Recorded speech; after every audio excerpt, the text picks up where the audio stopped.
শুরু হয়েছে উত্তর ২৪ পরগনা জেলার দ্বিতীয় বৃহত্তম বাণীপুর মেলা, যা চলবে আগামী ৪ঠা জানুয়ারি পর্যন্ত।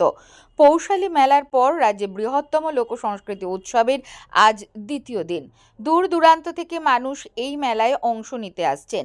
নাচ, গান, নাটক, বিকিকিনির আসর সব মিলে শীতে জমজমাট এই মেলায় ভিড় বাড়ছে পর্যটকদের।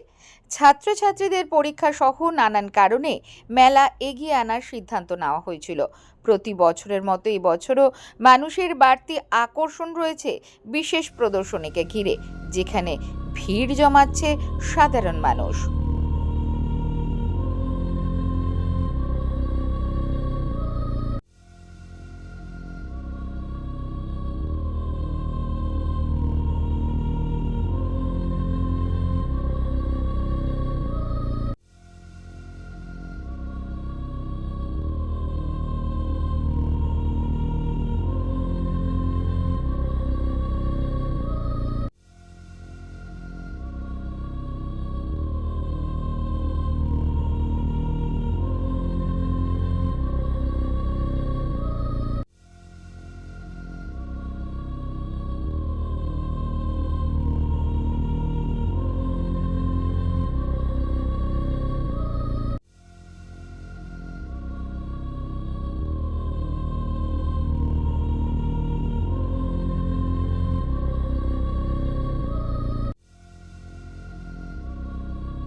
আজ বাণীপুর লোক উৎসবের দ্বিতীয় দিন মেলা প্রাঙ্গণে সকাল থেকেই বহু মানুষের সমাগম ঘটেছে। আমাদের সকালে আজকে দক্ষিণ মঞ্চ এবং জনতা হল দুটো জায়গা মিলে সাংস্কৃতিক উপসমিতির মাধ্যমে পোশাক প্রতিযোগিতা অনুষ্ঠিত হয়েছিল। প্রায় ২ থেকে ২.৫ হাজার প্রতিযোগিনী এরা অংশগ্রহণ করেছেন এবং মেলা প্রাঙ্গণে কবি প্রদর্শনী, ক্যারাটে এবং পথচারী অনুষ্ঠান আমরা খুব গর্ববোধ করি। এলাকার মানুষ এখানে স্বতঃস্ফূর্তভাবে নিশ্চিন্তে তারা এই মেলায় আনন্দ উপভোগ করে। আপনার নাম আর পরিচয়? আমার পরিচয়, আমি বাণীপুর লোক উৎসবের স্বেচ্ছাসেবক উপসমিতির একজন একনিষ্ঠ সদস্য। রয়েছে মূল মঞ্চ সহ একাধিক লোক উৎসবের মঞ্চ। সেই মঞ্চগুলিতে প্রতিদিনই রয়েছে নানান অনুষ্ঠানের পাশাপাশি নাটক, গান, কবিতা সহ একাধিক সাংস্কৃতিক অনুষ্ঠান।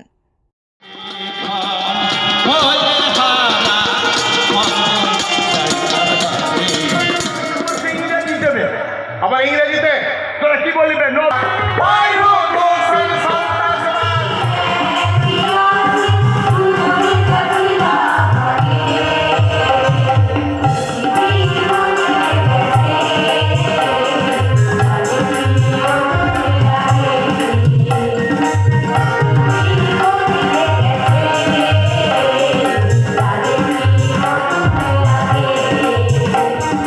পাশাপাশি এই মেলায় প্রতি বছরই দেখা যায় নাগরদোলা, বিভিন্ন ধরনের জয় রাইড সহ মরণকূপের খেলা।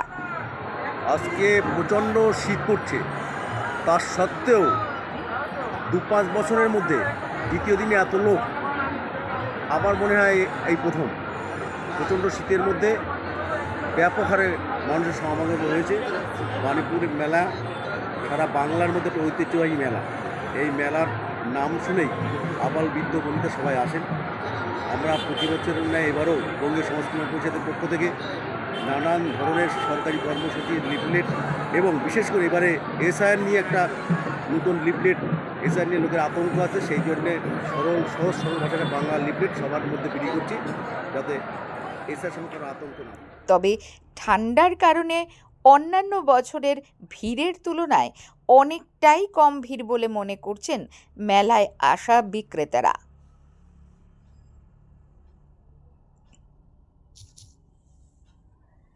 নন্দিনী পালের রিপোর্ট, সঙ্গম নিউজ।